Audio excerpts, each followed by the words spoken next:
Olá, neste e nos próximos 4 domingos, nós vamos estudar 5 solas de Martinho Lutero, 5 bases da Reforma Protestante. Começando com esse, que é somente a fé. E o nosso texto, então, de hoje bíblico indicado, está em Romanos, capítulo 1, verso 17, que é um texto bastante conhecido, visto que a justiça de Deus se revela no Evangelho de fé em fé, como está escrito, o justo viverá pela fé. Paulo faz aqui uma referência a Abacuque, é onde está escrito originalmente essa expressão que o justo viverá pela fé.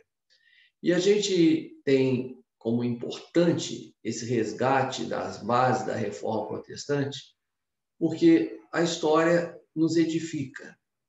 E quando a gente revê aquilo que foi feito no passado por líderes, por pessoas que trouxeram ideias e fizeram coisas importantes, principalmente quando a gente consegue trazer isso para os dias atuais, com os nossos desafios, a gente acaba reavivando a nossa fé e a gente pode se aperfeiçoar no amor. Esse é o objetivo.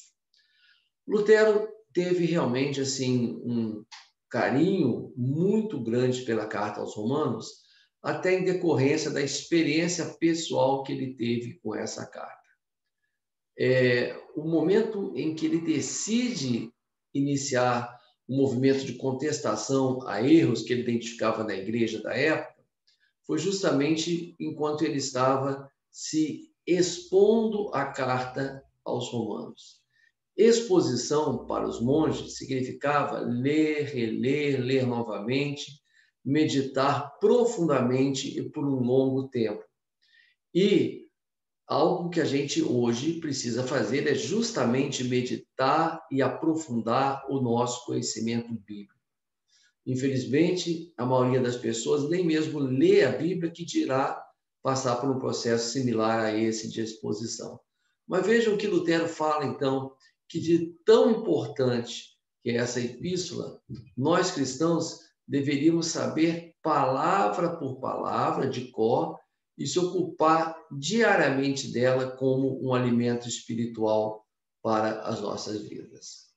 E aí temos várias lições fundamentais no livro de Romanos. Uma delas é essa aqui. Quando você tenta buscar a salvação através do cumprimento da lei, fazendo as obras que te são exigidas pela lei, você paradoxalmente está caminhando em direção à morte. Morte aqui no sentido de oposição à vida plena, não necessariamente a morte física, mas a morte, o afastamento da vida plena. Por quê? Porque as obras se tornam, nesse caso, um fardo, uma obrigação. E quantas vezes Jesus condenou aqueles que faziam o bem, que cumpriam a lei, mas o faziam apenas por obrigação, sem estar realmente ali movidos por um sentimento genuíno do desejo de fazer o bem.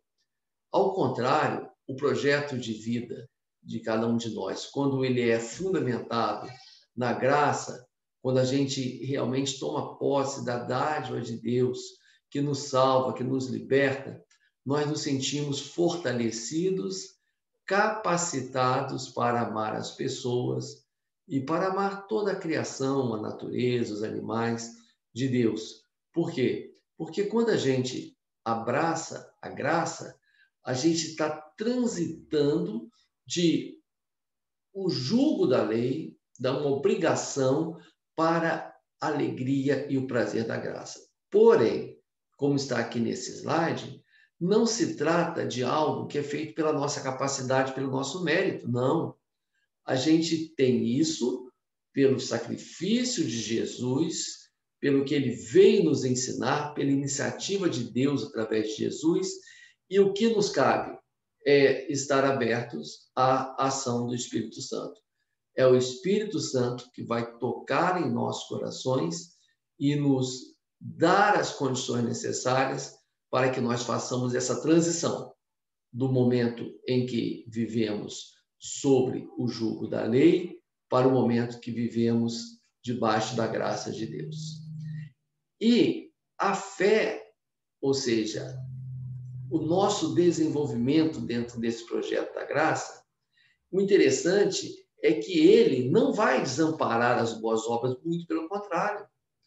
Ele vai nos deixar propensos naturalmente a praticar o bem. Então, as boas obras virão como uma consequência da graça de Deus manifesta em nossas vidas. Agora, temos que sempre lembrar que as boas obras, elas não são o meio, elas são o fruto, ou seja, elas não são causa, elas são consequência da nossa salvação. Ninguém se salvará por causa de suas obras. A salvação vem pela graça. Mas a graça naturalmente nos induz a fazer boas obras. Como Jesus falou, a boa árvore dá fruto bons. E aquele e aquela que tem no seu coração o amor de Deus revelado em Cristo Jesus, que tem na sua vida a graça de Deus, naturalmente vai procurar fazer o bem. Outra coisa importante, fé não é emocionalismo. A fé envolve emoção, envolve uma mobilização de sentimentos também. E, além disso, envolve a dimensão também racional, a consciência da existência do amor de Deus em nós, a opção por abraçar o Evangelho. Mas não deve ser confundida com emocionalismo, porque isso tem dado espaço a muitas manipulações. Muitas pessoas acabam se envolvendo em práticas que têm muito mais a ver com religiões esotéricas, místicas, do que com o verdadeiro cristianismo, que é uma religião ligada à beleza das coisas simples, das coisas feitas por Deus e das maravilhas que existem no amor de Deus revelado em Jesus. Nós devemos, sim, buscar a graça e desenvolver a nossa fé, mas tomando muito cuidado com a manipulação das emoções, com emocionalismo, que infelizmente está hoje muito difundido em muitas igrejas. E a justificação pela fé, ela vai nos libertar para amar. Em que sentido? Não que a gente, antes, né, de conhecer a justificação pela fé, que alguém possa estar impedido de amar. Mas, quando alguém fica muito preocupado com as obras que tem que fazer, com as leis que tem que cumprir, essa pessoa tem menos tempo, tem menos disposição, tem menos coragem, tem menos propensão a fazer realmente o que devemos fazer, que foi aquilo que Jesus nos disse, né? Que amar a Deus com todas as suas forças e amar ao seu próximo como a ti mesmo representam os dois grandes mandamentos e tudo mais é decorrente disso. Então, nós podemos, quando estamos realmente imbuídos pela fé e alcançados pela graça, podemos ser Cristo uns para os outros.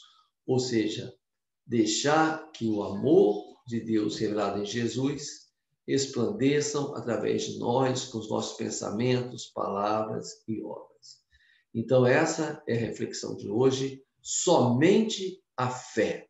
Não há outro caminho para se chegar à salvação. Que Deus nos abençoe e que Deus renove em nós a cada dia a fé que temos nele e a disposição para nos entregarmos ao seu plano em nossas vidas. Amém.